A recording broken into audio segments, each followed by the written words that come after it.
Hello, darlings.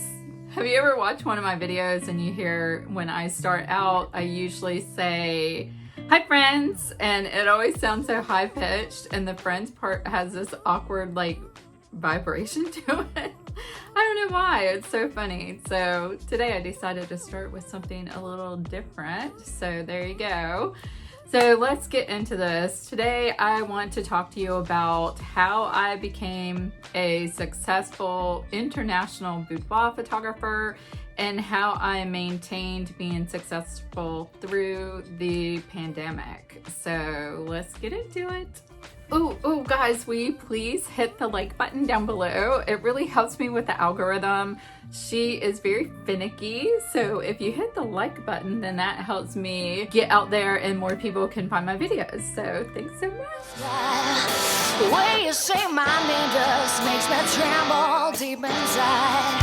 I wanna feel your touch and get enough of you. Before we get started, I am going to link either a playlist above or a link to a couple of videos that you should watch after this one just to get into boudoir photography. So if you haven't watched them already, or if you're new to my channel, these are some great videos to start out with. So click on those. Okay, so let's get into how I became a boudoir photographer and how I ultimately became an international boudoir photographer. My story starts with being a wedding photographer. I've been a photographer for around 20 years. So forever, y'all, forever. But I love it. It's my passion. I even probably was a photographer longer than that because I have done photography for a long time. I started when I was a kid, just like a lot of people, picked up a camera, loved it. But I became a professional photographer about 20 years ago when I started shooting weddings, which I still shoot some weddings. I don't shoot as many weddings as I used to. When I first started, oh my gosh, I shot a ton of weddings, but now I only shoot a few a year. Basically, shooting weddings kind of is what led me into shooting boudoir because I had photographed one of my brides kind of getting ready, and she was like in her wedding lingerie, and it just looked really beautiful. At the time, there weren't really any boudoir photographers. Like, you hadn't heard of boudoir. It wasn't a thing. It was just, maybe it could have been considered glamour, but not really. I mean, it was just something that was just starting to grow. And when I started my boudoir website, there actually weren't even any boudoir websites. Like, I scoured the internet to try to find a boudoir website just for inspiration because I wanted to do this full time, and I couldn't find anything. Like, I looked for lingerie photographers, I looked for underwear photographers, just all kinds of stuff, and pretty much all that would pop up would be stuff like Victoria's Secret or ads or things like that, or a little bit of commercial work, but mostly nothing came up. So then I started my website, and so I did a separate website from my wedding website. So I had a boudoir website, and for the longest time, like, I was ranked #1 for boudoir photography for literally like for a few years, and which I think helped me catapult my business, because when boudoir started to become popular, like the terminology and stuff, people started to learn more about it, then they knew what to search on Google, so they started to find my website. And so I was found first in a lot of cases because there weren't that many boudoir photographers out there yet. So over the years, of course, boudoir has grown. I've been a boudoir photographer for about 15 years. And in that time, it's grown exponentially. Like, I mean, there's so many boudoir photographers now, which is amazing. And it makes my heart so happy because I know that it's a genre that is not going to go away. And I have to admit, like, in the beginning, I was probably a little nervous that it was something that might not stick around, because the genre of boudoir has been around for centuries. I mean, you can look back at art and see boudoir being painted. You can see boudoir photos like from when cameras were first invented. So it's not a new thing, it's just more a new terminology and a new popular genre. Now in boudoir too, it can be niched down, so that's another great thing about it. So there's lots of niches out there specifically for boudoir, and by niches I mean things like, I see some photographers that specifically their target audience are things like you know, they want to only photograph women that have tattoos, or they only want to photograph brides, or they only want to photograph mamas, or, and not that they only want to photograph them, but that's their niche, so that's the who they target. So it's always good to have like a target market, because that's going to help you be more successful if you have kind of a niche to it as well. And for me, like, I don't really want to say that I do have niches, but they're kind of combined. And so when I do my marketing, I target several different niches. So you can also have that too. Like you don't have to be super specific, but when you do your marketing, you should be specific. So definitely when you're marketing, when you're doing your keywords and all of that stuff, you want to specifically target certain markets. So you want to make sure that whoever you're trying to bring in to share your website with, or the people that you want to see your marketing on social. So if you're doing Google ads, or if you're doing Facebook ads, or if you're doing Instagram ads, or any social media ads, you definitely want to make sure you kind of niche down with that. Something that helped me grow my business was making sure that I niche down when I market it to my clients. Boudoir definitely is a niche, so that's something else. Just when you're doing your marketing, you'll figure it out. So just keep working on that to figure out who it is that you're marketing to.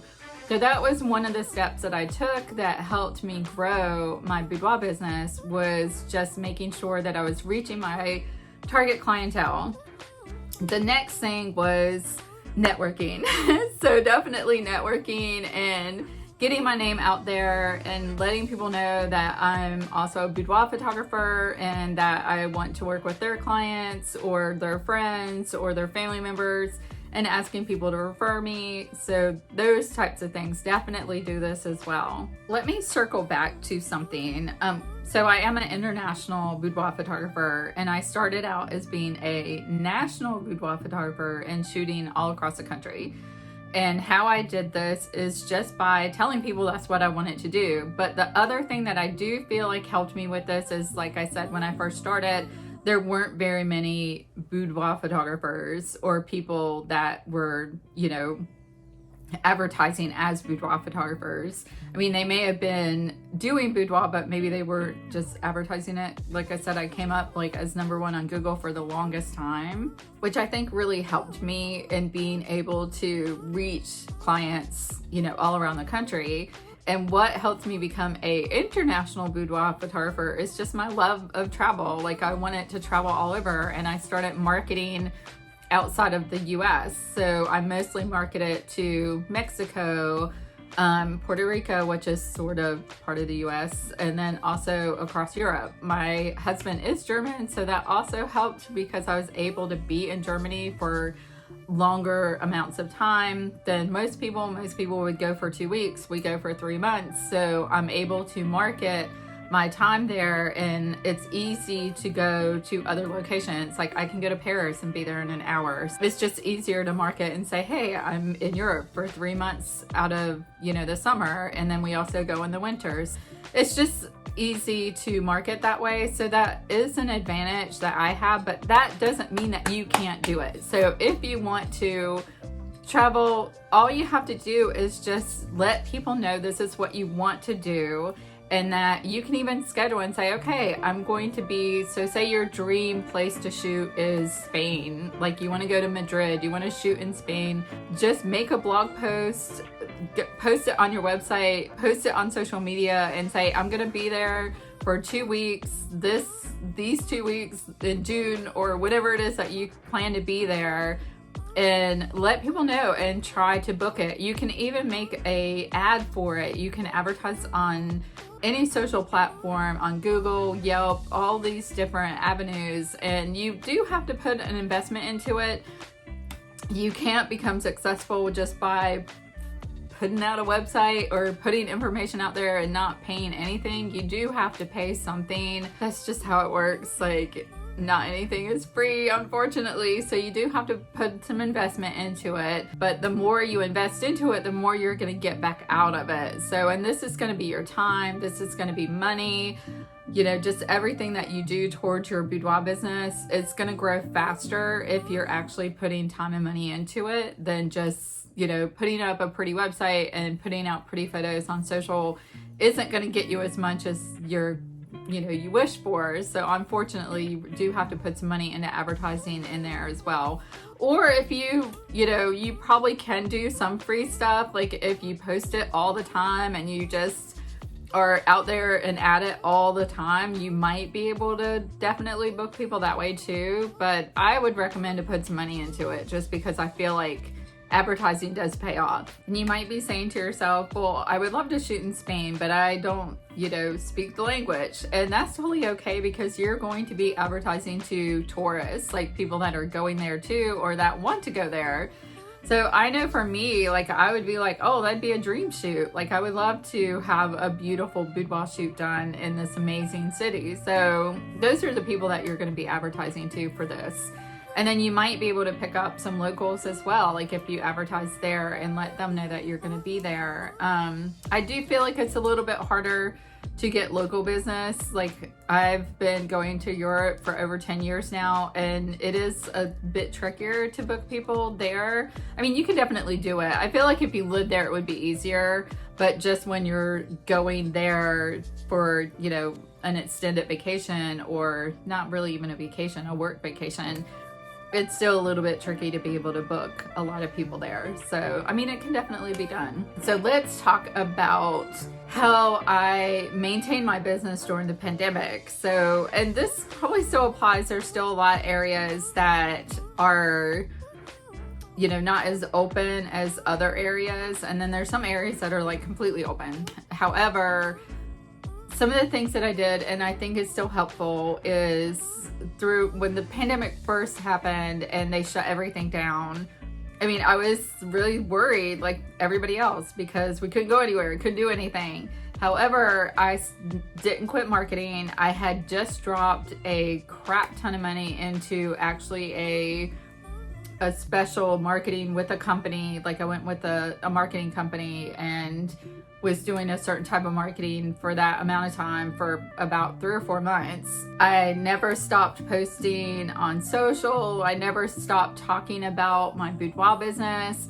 I just really kept going. And I actually had started my YouTube channel last January, I think January 2020, or maybe December 2019. I can't remember the exact date, but so I started my YouTube channel. However, my YouTube channel is what I did stop. Like I didn't post anything on YouTube, like I think after the lockdown, like after April maybe, like I just stopped posting for a while because I was like overwhelmed with all the stuff that I felt like I needed to do for my boudoir business, that I was like, okay, I'm gonna put YouTube on hold.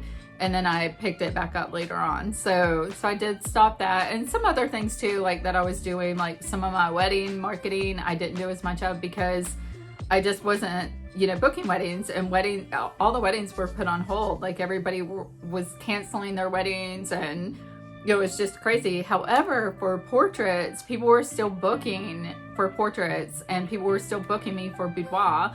So I was still shooting some boudoir. When we were allowed to, like once we were able to kind of get out and do more stuff, then I was shooting, but I was pre-booking them.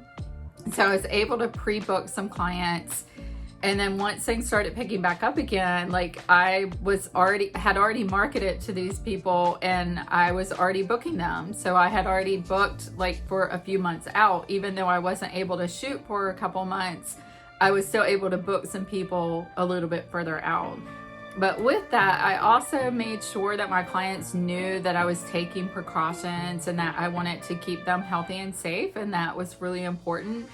And I think that helped them feel comfortable because they were like, okay, like, we know she's going to take care of us. And that helped me book people too. So the number one thing is, no matter what is going on, you have to keep marketing. You have to keep putting your name out there. You have to keep going. because if you're like putting it on hold for whatever reason, you're like, oh, well, nobody's going to book me right now, I'm just not going to do anything, then nobody's going to book you even when things pick back up. So you really have to kind of market in advance to get the later on people to book too. So just think about that no matter what happens. So I was a photographer as well, and of course 2008 when we had the big recession and a lot of craziness, like the stock market dropped and all of that stuff. Wasn't that 2008? I think so. But anyway, or maybe 2006. I can't remember, but it was a long time ago. But when that happened, it was like craziness again. Like nobody was spending any money, and it was just, you know, really hard. But I still, at the same time, I kept marketing, and I was like, oh my gosh, you know, I'm not going to give up. Like I, you know, really want to be able to book people. And so the money that I invested at that time, even though it was scary, I still did it, and I was still able to book people. And the same thing that happened this past year, even though it was scary and I was like, oh my gosh, I don't know if I'm going to have money coming in. Like, should I save all my money? What's going to happen? I decided to still spend money into my marketing and still investing my time and getting my name out there, so I would pre-book people and still be able to book people when things were getting back to normal again. So that's something very, very important to do. No matter what happens, just keep putting your name out there, keep doing some marketing. Even if you don't have a lot of money, you can still invest just a little bit of money. And that's what I did. I cut back on some of my ads and some of the things that I was doing. I was like, okay, I'm not going to put as much money in. But then I upped my game of, you know, being more active on social and putting my name out there and asking my past clients to recommend me and that kind of stuff, sending out emails, you know, spending a lot more time on follow-up and stuff like that. So just doing these things definitely can help you be more successful when things like the pandemic happen. So just think about that. Anyway, I appreciate you guys checking in today. I hope that I covered everything. And if you don't already follow me, I'd love if you follow me by hitting the subscribe button down below and following me over on Instagram. And then also, if you have any questions, feel free to ask me anytime, any questions down below. I'm always happy to answer them. And I will make sure that I link another video up in the cards for you guys to check out. And I hope to see you soon. Thanks. Bye. Didn't mean to say it that way. Bye. I can only snap with one hand. Anybody else? Just me? I can hear it a little bit.